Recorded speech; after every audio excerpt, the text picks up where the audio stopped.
ठीक कर अब आ भितर कोन अछि पानी अछि वर्तमान मैटा बेटे बसैले आ एटा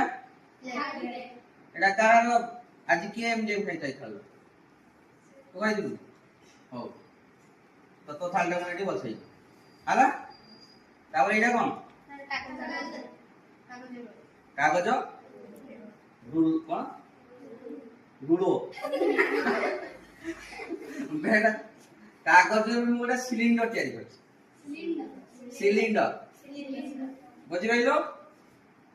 एठी मु कोन कली ना बसै हला देखि बाचो वर्तमान अंडा आज अंडा कोन थिला काई तो अंडा देखो सेई अंडा को मु रखिली आ एबे मु कोन करबी ना ई थालीटा को जूस से ठल देबी को अंडा के कर ए तो पड़ियो सर पानी तो पड़ियो पानी तो पड़ियो